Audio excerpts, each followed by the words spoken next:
지난주에 나오셔서 글로벌 매크로 변수가 불확실하더라도 삼성전자는 뭐 6만 6천 원 정도는 지지를 할 거고, 여기에 3분기 실적에 대해서도 기존 증권사와는 다르게 굉장히 긍정적인 낙관을 펼쳐주셨었는데, 지난주에 말씀하시기로는 9월 중순쯤 삼성전자가 7만 전자를 돌파할 수 있을 것이다 하셨었거든요. 그런데 생각보다 빠르게 7만 전자가 왔습니다. 7만 전자로 왔는데 연속성은 없는 것 같아요. 그리고 제가 좀 기존 증권사와 좀 다르게 보는 게 대규모 수주 가능성을 계속 얘기하지 않았습니까? 네, 그래서 3분기 실적이 생각보다 엄청 서프라이즈하게 나올 수 있다. 뭐 아직은 어느 정도인지 잘 모르겠는데 네. 일단 9월 1일 날 하루 만에 6% 이상 사상 최대로 급등한 것도 뭔가 수주를 해올 거다라는 그 이제 기대감이요? 그게 이제 반영됐다고 보거든요. 그날 그림을 제가 이렇게 그려봤습니다. 네. 삼성전자의 차트. 하루 만에 이렇게 급등한 거죠. 이런 경우가 많이 있나요, 대표님? 삼성전자 6% 뭐 급등? 특별하지는 않고 오늘 9월 1일은 네. 저는 일단 뉴스 영향도 있는 것 같고 이날 이제 삼성 쪽에서도 대규모 수주 가능성이 이제 들어오지 않겠나라는 네, 부분. 그리고 이게 이제 확산이 되냐는 솔직히 잘 모르겠어요. 저는 제가 뭐 또 정부의 비대칭성으로 들어본 것 외에는 9, 10월 달에 그 나스닥 상장 모멘텀도 있고 있지 않습니까? ARM. 그래서 그 전에 삼성 쪽에서도 전략적으로 뭔가 그 풀지 않을까. 그러니까 대규모 수주도 이렇게 어떤 거는 또 장기 계약이고 또 잘 비밀 조항도 있고 이러지 않습니까? 네. 그래서 저는 이번에 3, 4분기나 4, 4분기 예측치가 증권사들이 많이 틀리지 않을까라는 생각을 솔직히 갖고 있습니다. 그래서 일단 연수성은 나오는데 근데 문제는 뭐냐면 딴 게 뒷받침이 안 돼요. 다른 거요? 예. 매크로적인 어떤 변수들이요? 아니요. 삼성전자 갈 때 오히려 SK하이닉스 숏. 함께 가지 못하고. 그래, 자동차가 숏. 네. 그러니까 이 부분이 지수단을 올리지 못하고 우리 투자자들이 제일 속상한 게 우리나라 대표한 시가 상위 인덱스 30개 종목 갖고 있는데 왜 이 모양이냐라는. 그리고 이 그림도 한번 보시죠. 삼성전자 이제 그 이후에 에너지 보세요. 그 다음 날까지는 연속 줬다가 음봉 맞고 3일간 오히려 오늘은 장중에 7만 전자도 살짝 깨지기도 깨는. 했죠. 네. 예. 근데 요 3일 동안에 1조를 샀습니다. 외국인 투자자들이 예. 삼성전자를요? 예, 규모 보세요. 790억, 330억, 1,700억, 80억, 8만. 이게 합치면 금액으로 보면 네. 이게 1조가 넘어요.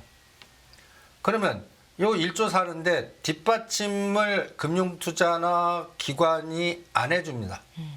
그러니까 연속성이 없는 거죠. 그리고 삼성전자를 사는데 SK하이닉스를 제가 12만 원대 오히려 매도 전략을 세워드린 것도 이게 롱숏 시대거든요. 그리고 삼성전자 밸류체인 관련된 종목들 예를 들어서 SK하이닉스와 연결돼서 수혜받다는 게 한미반도체라면 네. 저는 이제 삼성전자가 이제 수주받고 또 여기도 이제 뭔가 새로운 모멘텀 나오면 그거 대상은 난 하나마이크론 같아요. 하나마이크론. 예. 그런데 삼성전자 주가 올랐을 때 하나마이크론의 주가는 좀 지지부진했었나요, 대표님? 아니요, 같이 같이 가고 있죠. 올랐나요? 예. 예. 그리고 이제 한미반도체가 숏 걸리고 하나마이크론이 롱 걸리면서 같이 그러니까 삼성전자가 대규모 수주하거나 뭐 할 때 네. 거기에 부품단에 밸류체인에 또 공장 갖다 해서 주문이 많이 들어와서 혜택 받는 게 저는 한미반도체보다 하나마이크론 이렇게 차별화가 되는 그런 흐름을 우리가 투자자들 입장에서는 그런 걸 잘 선별해야 되지 않을까. 그래서 요새는 네. 노출된 뉴스보다요. 앞으로 뭐가 나올 건가의 정부의 비대칭성과 두 번째로는 지금 저는 현재 장을 상당히 비정상적인 장이라고 봅니다. 비정상이에요. 예. 어떤 면에서요? 이게 간단히 얘기해서 그동안 장기적인 가치 투자자들을 멘붕하게 만드는 실적단과 그다음에 또 뭐 PBR 기준으로 뭐 EPS의 성장성에서 곱하기 몇에서 이렇게 접근했던 분들이 네. 완전히 그냥 망가지는 멘탈이 붕괴되는 그러한 패턴을 주고 간단히 해서 적자 행진 연속인 루닛이나 이런 종목들이 미래 성장성을 다 끌어들여다가 상한가 치는 네. 이런 현상이 나오니까 투자자로 하여금 멘붕하게 만들죠. 그래서 이런 패턴들이 저는 계속 지속될 것 같아요. 계속이라 하시면 앞으로 내내 그렇게 보시는 거예요? 네. 좀 답답한 얘기지만 네. 그거를 결정하는 권력자들이 잘리지 않는 한 심지어는 이렇게 얘기하겠습니다. 그 포트를 형성하게끔 만드는 그것도 엄청난 파워라고 보거든요. 저는 네. 네. 그 파워가 변경이 있지 않는 한 비단 우리나라만의 국한된 문제는 아닌가요, 대표님? 아니요 지금 이거 만드는 게 예. 외국 애들입니다. 오히려 우리나라 국내 기관 투자자들이 정상화되고 뭔가 에너지가 더 커지면 롱숏에서 시가 상위 종목들이 지금 이 모양 이 꼴이 안 당할 겁니다. 네. 그런데 그 에너지가 축소되고 해외 헤지펀드나 뭐 블랙록이나 뭐 또 외국계 ETF 쪽 연결된 그 CIO들의 권력이 세지니까 그쪽 편입 종목들 중심으로 뭔가 압축되고 언론도 그렇게 가고 저는 이게 투자자가 나중에 또 크게 다치지 않을까라는 생각이 들 정도가 됩니다. 제가 예를 들어서 예. 이 재무제 매출액과 이 영업 이 기업을 보고 사시겠습니까? 매출 2억, 14억, 66억, 139억, 321억, 적자 400억, 500억. 죄다 빨간불이네요. 이게 어느 쉽사리 기업? 손이 나가지 않죠. 예, 어느 기업일까요? 이게 어딘가요, 대표님? 루닛입니다. 어. 상적으로 말이 안 되죠. 그런데 이게 지금 뭐 상한가 치고 한 게 간단히 예를 들어서 이쪽 중심으로 ETF에 관련된 파워가 요새 제일 센 게 루닛을 1등으로 사주니까 그래요. 그리고 뭐 10조 뭔가 나온다고 그러죠. 저는 그거 불가능한 얘기입니다. 그거 믿지 마시기 바랍니다. 오히려 저는 이거 엑시트 전략을 지금 가동하고 있다라고 봅니다. 저는 2만 원에서 5만 원대는 가능해도 저는 이 종목을 이거를 15만 원부터 따라간다. 저는 이거 이때부터는 매매하지 말라고 그러고 오히려 큐렉소 매출이 나오는 그런 종목을 하라고 계속 강조해 드리고 있습니다.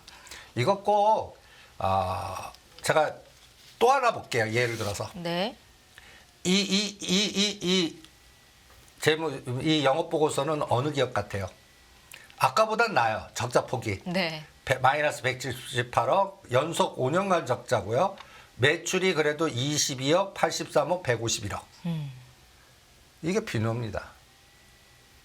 끝내주죠. 지금 패턴이. 그럼 이런 게 가능한 게 지금 어떤 현상이냐면 유동성과 수급이 꽂혀서 일로 들어오니까 가능한 얘기예요. 지금 이 가격에도 사주는 ETF나 외국인이 있기 때문에 가능한 얘기고 언론에서 이제 간단히 얘기해서 대규모 호재성 뉴스가 만발하게끔 만들어 주는 것도 하나의 패턴이기 때문에 가능한 거예요. 근데 결론은 저는 냉정하게 얘기하지만 이거 엑스트입니다. 그 해지 펀드나 각종 ETF에서 사주고 있고 주가가 그에 따라 뭐 급등세를 보이는 종목들이 이제 빠져나와야 될 시점으로 보시는 거잖아요. 저는 이거 잘못하면 토막돼요. 꼭 어떤 느낌이냐면 메타버스 때 카카오 제가 15만 원대 하지 말라고 그랬거든요. 그때 느낌 뭐 위메이든 다 마찬가지로. 아니 지금 매출 따위 100억이 적자 500억이 어떻게 10조가 갑니까? 그 냉정히 생각을 해보세요. 시장의 성장성을 보고 가는 거죠. 아니 그래도 10조라는 게 장난이 아니란 말이에요. 네네. 그리고 그게 가기 전에 가다에서 그런 정도의 시장이 된다면 경쟁업체들은 가만히 있겠어요? 이게 절대 남들이 못 들어가는 완전한 뭔가 그 독자적인 뭔가 불가침의 뭔가 있는 거 아닐까요? 아닙니다. 네. 그러니까 이런 부분에서 신중을 좀 기해야 되지 않을까. 그 다음에 이게 지금 그나마 여러분들이 요게 보시면 매출이 400억, 600억, 700억이 흑자 전환됐습니다. 이게 이제 저희가 지금 큐렉스입니다. 그래프들이 모양들이 어때요? 그리고 최근 이틀 전인가 삼성전기 테슬라 연결해서 대형 호재 나왔는데 여러분들 이런 기업 이 기업 보세요. 이런 기업들이 못 가요. 이건 삼성전기인가요, 네, 대표님? 삼성전기입니다. 매출이 9조 4천억, 8조에 영업이익 거의 조 단위 주는 회사인데 갖다 해서 이걸 사주는 펀드나 에너지가 없어요. 그러니까 호재 뉴스에서 테슬라라 가능하다 그러는데 올려놓고 죽여버리잖아요. 연속성이나 유동성이 안 들어오는 거예요. 왜 그런가요, 대표님? 삼성전기가 덩치가 커서 무거워서? 아니요. 매수 주체가 없다는 얘기예요. 그러니까 간단히 예를 들어서 삼성전기 그래프입니다. 이게 지금 모양 보세요. 아까 뷰노, 루닛, 코략소. 지금 제가 그래서 금년 장을 이렇게 비정상적인 이러한 장이니까 제가 항상 얘기하는 게 시가상이 좀 하지 말고 이 패턴이 바뀔 때까지 제가 내년도 한 4월이나 상반기 지나면 아마 바뀔 겁니다라고까지 얘기해 드리지 않습니까? 네. 하나 예로 지금 그나마 타임폴리오의 인공지능 액티브 ETF 이게 지금 가장 강력한 지금 시장을 리딩하는 그런 여기에 편입되면 급등주가 되는 그러면 이거를 아는 정보의 비대칭성이 있지 않겠어요? 그죠? 이게 뭐 포트가 뭐 새롭게 그 펀드 팀들이 있더라도 그 네. 끼리끼리가 있단 말이에요. 이 안에 삼성전자 있을까요? 없겠죠? SK하이닉스는 있어요. 아, 삼성전자는 없어요. 왜 그래요? 그게 권력이에요. 그걸 집행하는 사람 마음이죠. 그걸 1등이 뭔지 압니까? 1등이요. 예, 여기에 1등이. 우리 한국 1등이 엔비디아인데 거기에 한국 기업으로 1등이 못 가요. 모르겠는데요, 대표님. 루닛입니다. 네. 이 루닛이에요, 루닛. 그 다음이 JLK, SK하이닉스, 뷰노. 요 순서 잘 보세요. 이거를 결정하는 CIO 마음입니다. 루닛이 여기를 12자째하고 있고 JLK 다 급등주입니다. 그래서 지금 장은 이러한 성장성 펀드에 편입되는 종목 찍기장이지 이게 수급이 들어오고 유동성이 들어오거든요. 실적은 따지지 않아요. 적정해도 나만 믿고 팔로미 해. 이 개념이거든요. 다음 포트폴리오 보실래요? 한국 거만 볼게요. 이수페타시스, 한미반도체, 하나마이크론, 파도, 마음 AI. 딱 느낌이 딱딱딱딱 오지 않습니까? 지금 장이 이래서 비정상적인 장입니다.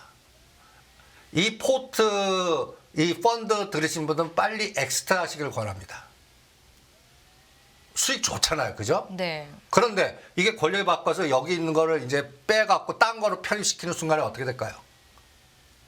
옛날에 그 BBIG 펀드 초창기에 수익 좋다가 그게 망가지면서 완전히 마이너스 때 똑같은 논리가 나온다고요. 그 제일 급등한 종목이 제일 최악의 종목이 될 수가 있는 거예요. 그러니까 지금 현재 시장을 가만 보면 저는 논리가 필요 없는 장입니다.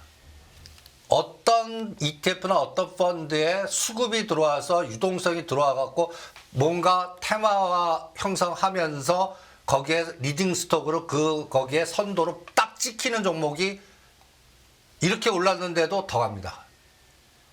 그런 패턴장이에요. 그리고 시가상위 종목들은 그날그날의 변동에 따라 폭이 좁아지면서 그냥 지수단의 꼬리 흔들기에 장기판에 말로 사용되는 이런 완전히 극단적인 차별화장. 그래서 지금 장은 종목장입니다. 어마무시한 머니게임장이에요. 네. 그리고 이 종목들의 권력을 지배하는 에너지가 시장을 주도하고 있고요. 이게 또 저는 농담삼아 싱가포르파라고 그럽니다. 싱가포르나 아시아 쪽에서 주로 이 관리를 해서 리딩을 하니까 여기에 계속 따라가는 그런 패턴이 계속되고 있는 거예요. 근데 이 종목들도 언제가 위험하냐면 이 ETF 통째로 쇼 걸 때. 제가 그걸 예고나 예언해 드린 게 2차 전지가 이제 그걸 전체적으로 숏을 겁니다. 거기서 전략이 그렇게 바뀌었어요. 네. 그래서 제가 이 시간 통하면 2차 전지 에코프로 이거 100만 원 깨갖고 이제 전번 저점도 깨서 7자 볼 테니까 계속 하지. 욕먹을 해도 하지 말라 하는 게 그래서 2차 전지 대장주를 더 이상 매매하지 말라라고 하셨던 거고요. 그 CIO 이거는 그 전략을 생각을 갖고 있는 그 사람의 권한이 뺏기지 않는 한 네. 계속될 겁니다. 저는 1년 내내 쇼 걸 거예요. 그걸 받아줄 수 있는 그러니까 분석하지 말라는 얘기입니다. 분석할 필요가 없고요. 그냥 인공지능 AI 이쪽에서는 지금 이 종목들이 롱이 걸리는구나. 이거는 숏이 걸리는구나. ETF 전체가 숏이 걸리는구나. 이게 제일 위험한 거예요. ETF 전체에 숏이 걸리는 거는 어떤 신호로 알 수 있는 거예요, 대표님? 그거는 ETF 상장된 그래프가 우하향이 걸렸다는 건 똑같습니다.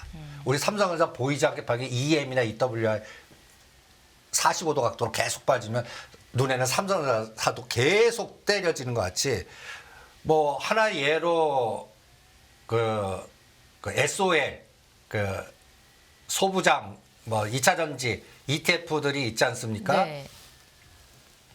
어디다 내가 하나 갖고 왔습니다. ETF 그래프를 찾고 계세요? 예, 이겁니다. 이거 에코프로 그래프 똑같죠? 7월 26일 날 꼭지 찍었습니다. 여러분들 날짜를 잘 기억해 주십시오. 7월 26일 에코프로 150만 찍고 포스코 푸챔이라든지 에코프로 BM이라든지 이 2차 전지 소부장이 꼭지 찍은 날. 그리고 여기는 7월 28일이 에코프로는 아직도 깨지 않았어요. 93만 원이거든요. 이 ETF는 깼습니다. 요 차이도 보세요. 요 차이가 뭐 차이냐면 에코프로 BM이 하단을 더 깼고요. 다른 2차 전지 이쪽 구성되어 있는 종목에서 매도가 나간 겁니다. 이게 에코프로가 1등이고 포스코홀딩스, 에코프로 BM, 포스코 퓨챔, 에코프로만 살아있고요. 요 세 가지는 그 저점을 다 깨버리는 더 하락 파동이 나와서 이 전체가 숏이 걸리고 있습니다. 이게 한 6개월 지속될 겁니다. 그러니까 에코프로가 거래소로 이관되면 더 규모가 커질 겁니다. 그때 삼성전자는 더 땡기나 한번 보십시오. 그런데 그럼 삼성전자가 저는 계속 땡길 것 같거든요. 네. 근데 투자하지 마시라고 그럽니다. 가성비 전략으로. 많이 오를 자리가 없다는 말씀이시죠? 시가총액 아니. 상위 종목군들. 아니 지금 7만 원에서 8만 신주엔 8만 전자 가요. 몇 프로입니까? 10%. 한 4, 5%예요. 예, 예. 삼성전자가 7만에서 8만 갈 때 아까 하나마이크론이라든지 우리가 계속하는 파도라든지 AD 테크놀로지라든지 심지어는 이제 삼성전자도 이제 나도 뭔가 비메모리 쪽에 투자를 더 극대화시켜서 뭔가 할 거야 해서 밸류체인으로 그 장비주를 막 발주할 때 그쪽과 연관된 삼성 쪽의 밸류체인 히스토리가 있는 기업들. 기업들이 거의 만약에 삼성전자가 15% 갔어요. 5배에서 10배 갈 겁니다. 이걸 가성비 전략이라고 표현하거든요. 네. 오히려 하나마이크론, AD 테크놀로지, 그 다음에 심지어는 그 무거운 SF 반도체. 옛날 삼성가 그쪽 라인의 기업이었거든요. 그러다가 다른 쪽으로 약간 파킹시키고 넘겼는데 이게 6,000원 갔다가 4,000원까지 빠졌어요. 오히려 이런 것들이 한 30에서 50 정도 더 갈 수도 있습니다. 그러니까 앞으로 전략을 짤 때 네. 시가상위 종목들은 지수단은 이 롱숏 환율 가까이에서 미국 시장과 연관된 여러 가지 글로벌 변수들이 플러스냐 마이너스에 따라서 요게 롱 걸리냐 숏 걸리냐 또 20개가 같이 가지 않아요. 오를 때 어느 쪽으로 떨어지고. 그래서 항상 우리 장이 진짜 언제 3천 갑니까? 그러면 아주 간단해요. 삼성전자 현대차가 쌍끌이로 갈 때 외국인 매수들 이게 지수로 가는 장인데 요새는 자동차가 깎아먹잖아요. 그러니까 지금 장이 그래서 저는 계속 비정상적인 장입니다. 이게 더 그러니까 시장의 권한을 뺏겼다고 좀 생각이 듭니다. 시장에 우리나라 이것도 주권이라 그러면 시장의 권한. 네. 이게 저는 우리나라 사람들이 없는 것 같아요. 이게 좀 비참한 얘기 같지만 네. 그래갖고 오히려 자꾸 파생 상품이 새롭게 나오고 제가 가장 걱정하는 게 그 개별 기업도 한도 제한 풀리거나 또 야간 시장 개장시키거나 환율에서 외국인들 알고리즘이 점령해 버리면 이건 진짜 끔찍해질 것 같거든요. 그 대신 종목은 화려할 것 같습니다. 개별 종목들이요. 그러니까 대형주 장은 롱숏에서나 그냥 계속 변동을 주는 거고. 네. 그러니까 잘못하면 이게 우리나라 외국인들이 이 생각을 갖고 있는 애들이 방향을 줄 때까지 그게 저는 MSCI 선진국 지수 들어갈 때 그럴 것 같거든요. 그래갖고 그때가 뭐 지수단이 이제 3천 넘어가고 장기적으로 가겠지만 그 전까지 예를 들어 3년 동안 2,450가 2,750만 구경하는 거예요. 그럼 돌아버리는 거죠, 뭐. 이런 것도 냉정, 그러면서 루니 뷰너 같은 뭐 종목들이 자꾸 등장하는 거예요. 이런 장이 계속될 것 같습니다. 그래서 앞으로도 어느 게 남았나 저는 그거 찾는 게 중요할 것 같아요. 대표님, 시가 상위 종목들은 파생 시장의 변동성에 이용을 당하고 때문에 가성비가 없다 지속적으로 말씀을 하고 계시잖아요.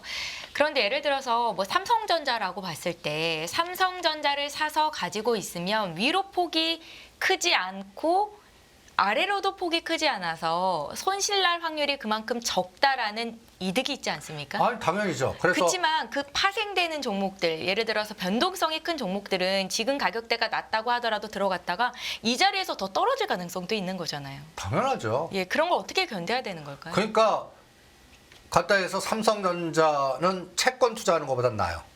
네. 채권 수익률보다 나을 것 같아요.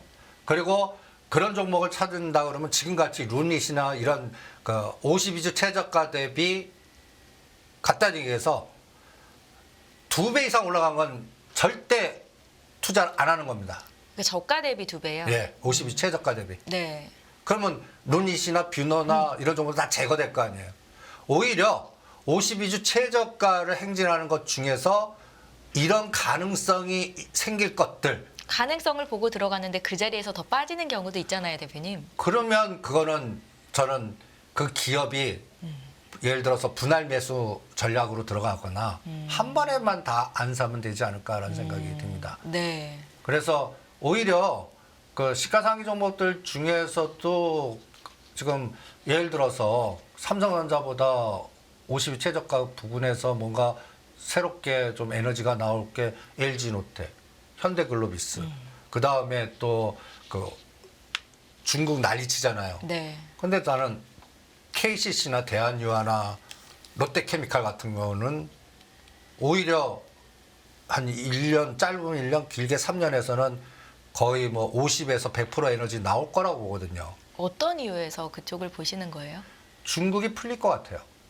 금리 인하 시대가 되고 성장 정책을 어쩔 수 없이 쓸 것 같고. 네. 그래서 KCC나 대한유화가 움직이는 거는 그러한 갖다 예를 들어서 세계의 경제가 풀릴 때 그때 그 석유화학 그 기초 소재 제품을 제일 많이 쓰거든요. 또 심지어는 우리나라 예를 들어서 건설 경기가 회복될 때 이럴 때 오히려 KCC, 대한유화 이런 것들이 형성되지 않을까라는 생각이 듭니다. 그래서 그런 것들 사놓으면 시간이 못 맞을 뿐이지 네. 떨어질 확률보다는 뭐 국채나 삼성전자 수익률보다 한 최소한 3배에서 5배는 날 것 같습니다. 주가가 바닥이어도 어떤 끌개가 있어야 모멘텀이 돼서 급등세를 보이는 건데 그런 끌개를 가지고 있다고 하더라도 시기는 맞추기가 참 어렵네요, 대표님. 시기 맞추기 어렵죠. 그래서 제가 투자를 볼 때 네. 가장 좋은 게 싼 게 최대 호재고 비싼 게 최대 악재 같아요. 현장 위주로 볼 때는. 네. 그런데 근데 싼 게 비지떡이라는 얘기도 있지 않습니까? 네, 맞아요. 예. 그러려고 그러면 여기서는 이제 뭔가 1년 단위보다 좀 한 3년 단위를 한번 여러분들이 스토리텔링으로 예측을 한번 해보시는 게 어떻겠나. 그러면 저는 그 기업의 그 순이익이나 이런 거 성장성도 중요하지만 네. 저는 2024년, 2025년은 권력의 대이동 구간이라고 저는 판단하고 싶습니다. 권력의 대이동이요? 네. 내년 총선을 앞두고 그런 말씀을 하시는 건가요, 대표님? 근데 우리나라만 총선이 있는 게 아니라 미국의 대선? 미국 대선도 있고 따져보면 전 세계가 27개국이 지도자가 바뀔 가능성이 있습니다. 그러니까 이 그림을 한번 보시면 27개국이요? 네. 네. 일단 2024년 11월 5일이 미국 대선이고요. 네. 우리나라는 그 4월 10일 총선에서 2027년까지 이제 선거, 그리고 가장 빨리 오는 게 내년 1월 13일에 대만 총통선거. 네. 그 다음에 뭐 이 부분은 그 우크라이나가 2024년 3월 30일에 대통령 선거인데 계엄령을 선포한 상태거든요. 그런데 지금 젤렌스키 입장에서는 권력 놓겠습니까? 전쟁 상황인데. 근데 젤렌스키의 반대파나 또 젤렌스키 권한을 떨어뜨리는 그쪽도 야당이나 뭔가 있지 않겠습니까? 또 러시아도 그런 공작 안 하겠어요? 그러니까 이 부분이 또 하나의 변수가 될 수 있고. 예. 그 다음에 2024년 5월이 또 영국 총선이 있고요. 그 다음에 EU 정책에 가장 영향을 주는 유럽 의회 선거가 2024년 6월에 있습니다. 선거 굵직굵직한 것만 이렇게 돈 상태에서 지금 세계는 세계화해서 탈세계화되고 지금 저는 이 삼각동맹이 연결끈이 굉장히 강해지는 것 같아요. 대한민국, 미국, 일본의 삼각 연결고리, 그 다음에 중국, 러시아, 북한의 삼각, 이게 강해지면 안 됩니다. 이게 근데 약해져야 돼요. 북한의 김정은 국무위원장이 러시아 대통령을 만날 수 있을 가능성에 대해서 언급이 되고 있더라고요, 이번 주 안에. 뭐 그리고 또 무기도 팔면 네. 또 미군 협박하고, 이게 이제 그 복잡게 사고 이러네. 강한 연골고림은 이게 고착화 돼서 남을 포용을 안 하고 충돌돼서 싸움이 일어납니다. 약한 연골고리가 돼서 예를 들어서 우리가 우클릭한 것 같지만 중국하고도 만나고 북한하고도 언제든지 대화할 수 있게끔 열어놓고 뭔가 이런 약한 연골고리가 만들어놔야 네. 뭔가 시스템이 오히려 안정되고 확산 과정이 나오거든요. 이거는 강해져요, 서로. 끼리끼리가 돼요. 그러면 끼리끼리면 반대는 그냥 적이 돼버리는 거예요. 그럼 적과 관련된 비즈니스나 모든 논리가 안 되는 거예요. 네. 이게 약한 연결고리 때는 국가가 정책을 펴도 기업들끼리는 가능할 게 냅두는 거예요. 근데 강한 연결고리 되면 기업 못해요. 통제가 들어가고. 그러니까 이게 고착화되면 안 돼요. 고착화되지 않기 위해서는 정권의 변화가 좀 있어야겠네요. 바라는 게 네. 저는 대만 총통선거가 반중파 안에서 중도파라도 여기 권한을 잡으면 그러면 뭔가 좀 달라질 것 같아요. 중국의 카드도 달라지고 미국의 카드도 좀 달라지고 이게 굉장히 달라질 것 같고요. 그 다음에 우리나라 4월 총선의 또 에너지에 따라서 또 연골고리에 갖다리게 해서 집행하는 예산이나 법률에 갖다 해서 우리가 강조하는 첨생법도 이 색깔에 따라서 속도가 어떻게 되냐. 이게 또 굉장히 중요한 역할을 할 것 같거든요. 여대 야소 쪽으로 가면 도움이 될 만한 일들이 있을까요? 그래서 저는 서울, 부산, 경기가 판을 만들지 않을까. 그래서 부산 에너지를 굉장히 중요하게 봅니다. 네. 서울 하나. 그래서 부산, 그러니까 현 정부가 이제부터 제가 그래서 부산 신항이나 가덕동에 철도 주거라고 그러지 않습니까? 거길 잡아야 방향성을 뜻대로 가고 다음은 차기 정권까지 끌고 갈 수 있는 뭔가 에너지가 나오니까 그래서 오늘 딱 보니까 푸른 기술이 상한가를 치더라고요. 어떤 의미가 있는 거예요? 그 철도입니다. 철도 섹터에 연결된 종목 딱 찍으라 하면 푸른 기술, 대하이티아이, 현대로템, 다원시스 이런 게 다닥 나오거든요. 네. 거기에 오늘 푸른 기술 에너지가 딱 나오더라고요. 푸른 기술이 필두였고 현대로템도 2.6% 정도는 올랐어요. 그리고 또 현대로템은 또 있죠. 요건 지금 폴란드에서 무기 방산 박람회 있지 않습니까? 여기서 뭔가 또 수주해 와야 뭔가 또 한나게 랠리 가능성이 있겠죠. 네. 그러니까 이런 것들이 계속 이슈화 되는 거예요. 그래서 이걸 딱 놓고 보니까 어떤 아이디어가 되냐면 바이든 대통령이 취임한 날이 언제인지 아세요? 취임한 날이요? 예. 언제예요, 대표님? 2021년 1월 20일입니다. 네. 그래서 제가 아이디어를 한번 뭘 하지 마, 뭐 하자.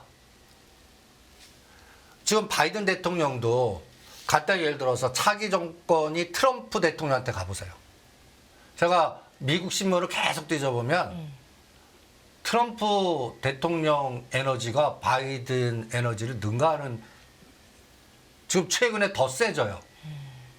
그러니까 그러면 지금 바이든 대통령이 추진하는 세 가지 굵직한 법이 그대로 유지가 돼요? 안 되잖아요. 지속 가능성이 없어져요. 난 이게 가장 큰 리스크예요. 2차 전지든 갖다 해서 우리 미국 투자해갖고 뭐 40조 뭐 다 계획 잡고 막 이렇게 가지 않습니까? 이런 자체가 흔들릴 수 있어요. 트럼프 대통령이 또 어떤 전략을 쓸지 거기에 따라 또 큰 변화가 나올 수도 있는 이게 불확실성 아닙니까? 네. 근데 이제부터 기업들 입장에서는 아직도 땅도 안 파고 그러는데 만약에 차기 정권이 이 지속 가능성이 아니고 그러면 투자 계속 집행하겠습니까? 늘 좀 이렇게 속도를 보겠습니까? 저는 그 리스크가 제일 또 커질 거라고 봐요. 그래서 바이든 대통령이 취임하고 나서 주장한 세 가지 법. 뭐 반도체법. 반도체 네, IRA 관련. 그렇죠. 예. 그 또 하나가? 다음에 또 인프라, 그 다음에 또 이런 법이 연결돼 갖고 이 기준일부터 제일 많이 올라간 거. 난 그거 피할래요. 바이든이 취임한 이후로 제일 많이 오른 섹터 종목들이요. 네. 그거 그대로 안 할래요. 알려주세요, 대표님. 그리고 위치를 한번 보는 거예요. 예. 나스닥이 1월 20일 딱 보니까 13,000이더라고요.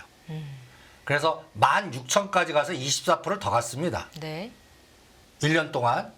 그러다가 10,000까지 가서 고점에서 37%나 급락했고 바이든 취임했을 때 20% 빠졌다가 지금 그거를 회복한 상태입니다. 그래서 13,000이에요. 바이든 취임해갖고. 그래갖고 이거보다 높아야 뭔가 성공했다라고 얘기할 거 아니겠습니까? 그러니까 이 나스닥의 13,000 지지는 이 현 정부의 입장에서 굉장히 중요할 것 같아요.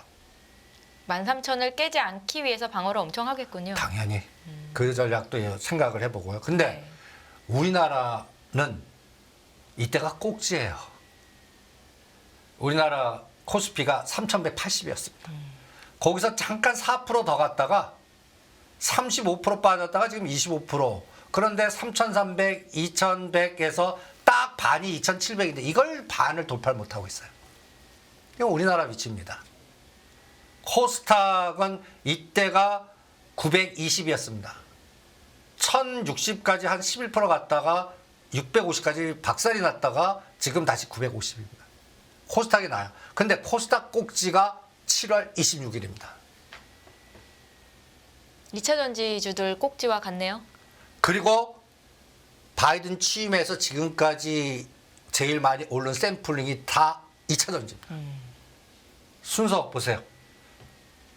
금양 여기 1등. 1월 21일부터 9월 6일까지 코스피 200쪽이 1등 금양. 이 망한다고 하는 부동산 PF 때문에 망합니다라고 했던 메리츠 금융주가 2등. 참 신기하죠? 의외로 2등에 이름을 올리네요. 네. 3등이 포스코 인터내셔널. 이게 이제 또 포스코 그룹의 또 한전기술, 코스모화, 포스코퓨챔, 방산하나 에어로스페이스, 삼성엔진, 포스코홀딩스 1등부터 거의 10등 중에 2차 전지가 거의 대부분을 많이 차지하고 방산 요렇게 네. 재미있는 현상 아닙니까? 코스닥을 보시죠. 상승률은 1등이 금양이지만 에코프로는 저리 가라요. 에코프로 1등. 그 다음에 엠노, 셀바세이, 포스코 DX, 포스코 엠텍 이런 종목들이 그동안 1월 20일부터 현재까지 시장을 리딩했습니다. 솔직히 매매 대상에서 제외. 지금 굉장히 인기 끌고 막 급등하고 그래프 모양 보면 좋거든요. 상승 추세고. 바이든 정부가 재임에 성공할 경우도 같은 의견이세요? 예. 왜냐하면 유지만 할 뿐이고 연속성이 있고 그럼 밑에 단에서 안 간 걸 찾겠습니다. 오히려. 그러니까 예, 이게 제일 위험한 종목들이 된 것 같아요. 네. 이 작업을 옛날에 정권이 바뀌면 우리가 이 메타버스 때 다 돌려서 했을 때 그때가 뭐가 나왔냐면 게임주하고 위메이드 맥스, 카카오, 네이버, 그 다음에 박셀바이오 뭐 이런 것들이 쫙 나왔습니다. 뒤집어 놓고 보면 지금 아주 박살들이 나 있어요. 똑같이 될 수도 있다라는 거. 가장 중요한 게 그 권력의 지속 가능성, 네. 연속성 이런 것들을 봐야 되지 않나. 코스피도 마찬가지입니다. 그래서 지금 냉정하게 보면 저는 오히려 여러분들이 안 갖고 있고 치 떠는 것들, 제가 철도, 건설, 아까 KCC라든지 또 5G 이런 것들이 다음 3년을 놓고 보면 제일 많이 가지 않을까. 또 바이오에서는 벌써 시작한 것 같고요. 네. 그리고 바이오 중에서도 지금 보면 인공지능, AI, 수술용 로봇 관련주에서 벌써 선도주는 나왔고 그래서 그런 것들을 차별화시키는 게 어떻겠나 이런 것들을 여러분들이 신중하게 봐야 되지 않을까라고 생각이 듭니다. 바이오는 이미 시작을 했다. 선도주들은 나왔고 그 다음 타자로는 어느 쪽을 보세요, 대표님? 저는 주기세포 얘기해 드리잖아요. 차바이오텍도 많이 갔잖아요. 10만 원 봅니다. 템버거 봅니다. 제 2차 전지 같이. 네. 그러니까 여기도 권력이 어떻게 전개되나 한번 보시죠. 여기서 권력은요. 아까 우리 한국 기업의 먼저 인공지능 AI 관련된 한국 기업들 루닛하고 이거 말까 JLK입니다. 지수가 상관없죠. 이런 종목을 난 왜 안 했을까? JLK. 그 다음에 한미반도체. HPSP, 이수페타시스 다 들어가 있는 기업들입니다. 이제 하나마이크론을 저는 이게 이제 한미반도체 같이 되나 한번 볼랍니다. 상승 추세 따라가려면 하나마이크론 보자. 조정 때. 그다음 마음 AI 다 삼성하고 연결돼 있어. 삼성이 스치면 이제는 옛날에는 SK하이닉스하고 거기가 스쳐야 되거든요. 이제는 삼성이 투자하고 스치면 그런 기업들 찾아내는. 그리고 의료기기 ETF도 몇 가지 있어요. 네. 재미있는 거는 근데 바이오는 시작도 안 했는데 ETF들이 좀 많이 나왔잖아요, 올해 들어서. 여기서 간단히 얘기해서 구제약주가 최근에 좀 시작하는 것 같고 불치병 뭐 특화돼 갖고 몇 가지. 네. 지금 바이오 쪽에서는요 어떤 거부터 하냐면 바이오라고 할 수 없지 뭐 미용 기구라든지 그 다음에 또 예를 들어서 타이거 의료기기 ETF니까 이건 미래셋이 운영하는 겁니다. 네. 재밌는 거는 루닛하고 뷰노 없어요. 1등이 오스코텍입니다. 그 다음에 레고켄바이오, 텐티움, 시젠, 상저우 시젠이 있어요. 박살난 기업입니다. 네. 근데 6위에 있고요. 또 차바이텍이 7위에 있고요. 여기서 밑에 단에 있는 게 지금 최근에 많이 올라간 것들입니다. 크레센스, 그 다음에 클래시스, 아이센스 이런 것들. 예. 이런 것들 아이센스는 이거보다 불치병 관련 뭐 당뇨, 비만으로 이런 특화돼서 움직였잖아요. 요게 타이거 의료기기. 여기서는 저는 차바이오텍과 시젠을 동그라미 했습니다. 요거를 이제 이게 타이거 ETF입니다. 우상향이죠. ETF에 들어간 종목들을 매매하지 말라는 말씀이 아니시군요. 지금 예.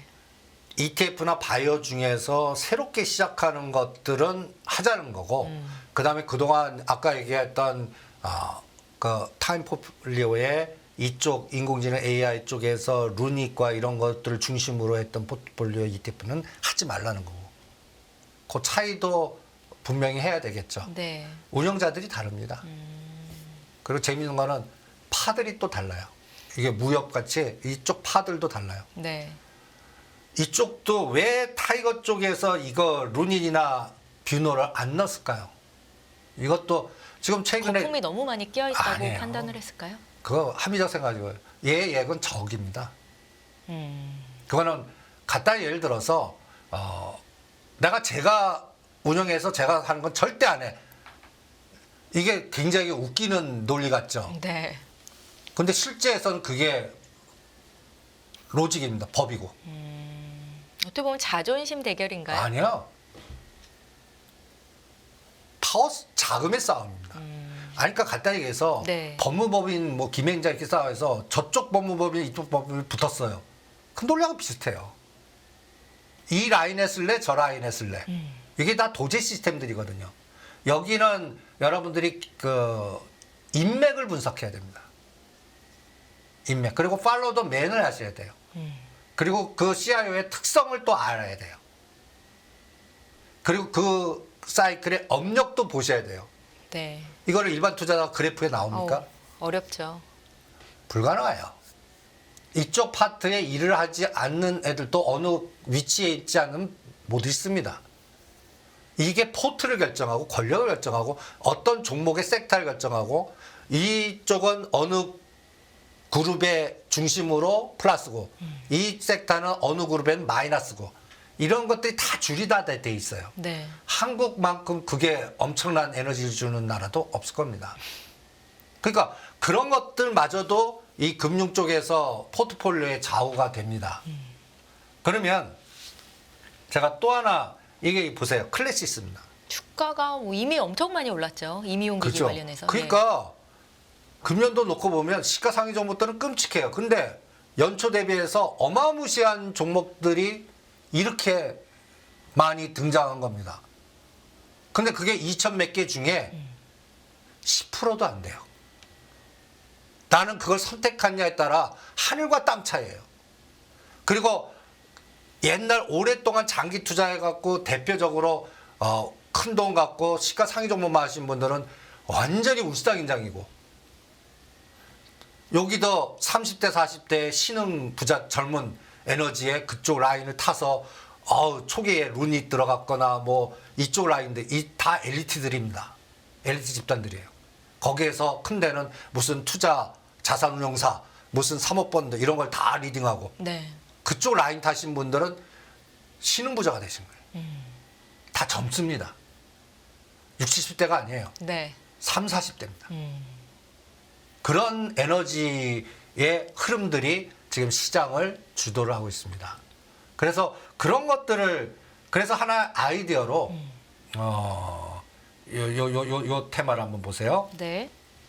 요게 SOL 의료기기 소부장 아까 타이거도 봤지 않습니까? 신한자산 운영에서 SOL 한번 보시죠. 종목은 거의 비슷해요. 여기 보시면 클래시스 여기도 있죠? 뷰노나 루닛은 없습니까? 예, 없어요. 네. 절대 못 들어갑니다. 안 들어가요. 여기서 최근에 원택 에너지가 세지고 있고 원택. 이런 것들도 하나의 없다가 들어왔거나 이런 에너지들을 어떤 거는 제가 이런 것들 한 달마다 이렇게 집계를 하거든요. 한 달 안에 없던 것들이 갑자기 위로 탁 들어오고 막 그래요. 네. 최근에 랩지노미스가 들어와요. 이게 루닛하고 뷰노를 대체하려고 그러는 것 같아요. 랩지노미스 하면 옛날에는 이렇게 표현하면 뭐하지만 뭔가 저가주에 이상한 종목으로 쳤습니다. 네. 근데 그 기업이 뭔가 환골탈퇴하려고 똑같이 의료 정보라든지 의료 뭔가 연계해서 자회사 통해 갖고 뭔가 루닛 뷰노 흉내내려고 그래요. 거기에 자금이 꽂힌 것 같아요. 그리고 ETF에 또 들어옵니다. 이런 거 찾아내야 돼요. 마찬가지로 우리가 로봇주 요새 굉장히 핫하지 않습니까? 핫하죠. 네. 로봇주도 보세요. 삼성이 운영하는 K 로봇 액티브의 1등 삼성이니까 레인보우 로보틱스. 로보틱스. 삼성자 네이버 들어가요. 들어가는데도 이거 투자하면 울상이에요. T 로보틱스. 그 다음이 현대 오토에버. 여기도 시가상위 종목들 다 제거하고 약간 중소형단 투자하신 분이 최고. 하늘과 땅 차이예요. 지금 현대 오토에버도 10만 원짜리가 벌써 20만 원까지 가고. 그 사이에 네이버 사신 분은 그냥 울상이고. 이런 차별화가 더 극심하고 앞으로도 지속될 것 같습니다. 지금 보여주시는 ETF들은 사봐도 좋을 만한 ETF라고 말씀을 하시는 건가요, 대표님? 아니야. 이 로봇주에서도 네. 저는 솔직히 이제는 할 게 없어요. 아니 이거 보세요. 레인보우 로보틱스 그래프입니다. 그 다음에 T 로보틱스 그래프예요. 근데 이 기업들도 보세요. 매출단과 영업이익 적자. 루닛보다는 그래도 적자지만 루닛만큼은 아니에요. 네. 그런데 매출은 나와요. 그죠? 적자입니다. T 로보틱스입니다. 레인보우 로보틱스입니다. 레인보우 로보틱스는 이제 흑자로 돌았습니다. 삼성 쪽에서. 그래도 사이즈 보세요. 100억 단위예요. 그러니까 지금 갖다 예를 들어서 이 영업보고서 이 재무제표를 보면 투자 못해요. 그거 무시하라는 얘기예요. 펀드에 ETF 꽂혀서 1등이냐 2등이냐 3등이냐 그 펀드에 돈 들어오냐. 유동성 수급이 결정하는 것 같아요. 그래서 지금은 유동성 수급에 이게 권력 같습니다. 권력을 가진 사람이 이 포트에 이 종목을 선정해서 1, 2, 3 만들면 그게 정답인 것 같아요. 그리고 그 권력자가 바뀔 때는 제일 리스크가 큰 거고. 네. 오히려 주가를 이제는 이렇게 분석해야 되네요. 어쩔 수 없는 형국인 것 같습니다. 그래서 이건 그래프에 안 나옵니다. 네. 그럼 일반 투자자가 그럼 어떻게 해요? 할 때 한 달마다 한 번씩 이 포트를 사진 찍어 놓고 보관해 있어서 자꾸 비교를 한번 해보십시오. 그래서 새로 들어오는 게 뭔가를 찾아내는 게 하나의 아이디어고 이미 많이 올라간 거는 하지 마라. 다른 거 찾자. 이런 논리 그리고 새롭게 들어올 것들을 찾아내자. 이게 더 첨생법, 그 다음에 원전, 그 다음에 저 부산 쪽의 신항, SOC 이런 것들 연골고리들, 철도 이런 것들 중에 아직도 그냥 1년 내내 바닥 쳤다가 거리 딱 들어오는 것들 이런 거 찾아내는 게 오히려 더 투자 수익률에서는 효과적이지 않겠나 이렇게 생각이 듭니다. 대표님, 우리가 그래도 무시할 수 없는 매크로 지표 중에 하나가 또 다음 주에 발표가 되는데요. 9월 CPI 지수, PPI 지수를 보고 연준의 앞으로의 금리 동향이 또 결정이 되지 않겠습니까? 다음 주 시장 흐름 좀 어떻게 보세요? 저는 나스닥 놓고 보면 조종할 것 같아요. 눈치 보기 들어간다는 얘기죠. 네. 그러니까 지금 제가 우리 기계적 학습으로 봤던 변수에서 노이즈가 생겼어요. 환율에서. 10년짜리 국채에서. 다시 4.0을 깨야 되는데 4.0 근처까지 갔다 지금 4.2로 다시. 지금 그렇게 된 원인이 유가 급등이었잖아요. 지금 그 얘기하려고 그럽니다. 아, 네.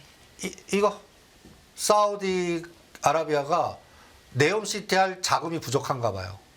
아람코 지금 추가 상장하는데 이 규모가 어마무시해요. 60조. 이게 성공시키려면 어떻게 해야 돼요? 유가 급등시켜야죠. 그래서 감산을 발표해버린 거예요.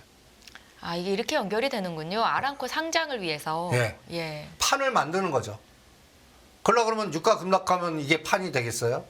그러니까 이 판을 만들고 있고 유가가 이렇게 가고 있는 겁니다.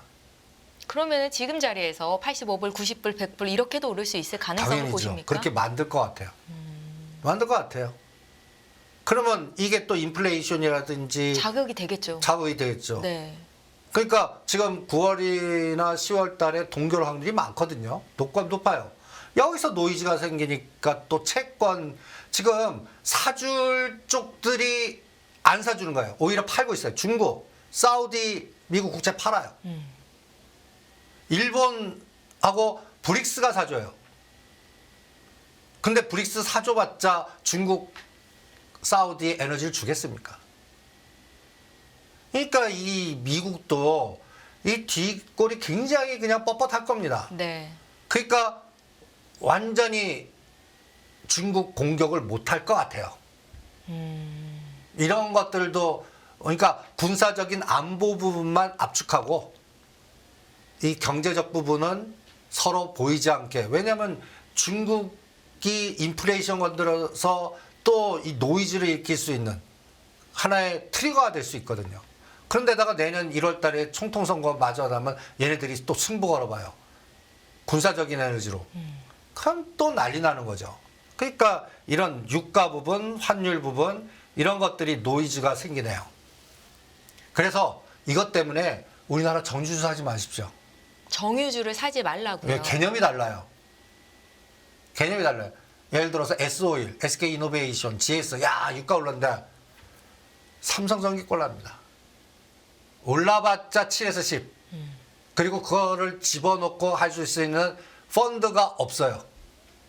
그러면 어떤 논리가 되냐면 호재 때 내서 대차 매매에서 공매도 대상이 될 뿐이에요. 그러니까 이게 접근 방법이 어떤 매크로 호재가 나왔어요. 이게 롱이 안 나온 시가상이거든요. 오히려 여기에서 아이디어는 사우디에서 돈 들어온단다. 네옴시티 관련주로 하는 거예요. 그럼 발주할 거 아니에요. 네. 최근에 그쪽에서 발주해서 뭔가 하나하나씩 들어오는 뉴스가 그러면 확률이 높아진다는 얘기입니다. 그럼 제2의 내용을 보는 게 오히려 더 사우디가 돈을 땡기네. 돈을 집행해야 될 거 아니야. 이게 성공에 뭐 갖다 해서 어떠한 그 이런 분석가들은 내용 불가능하다.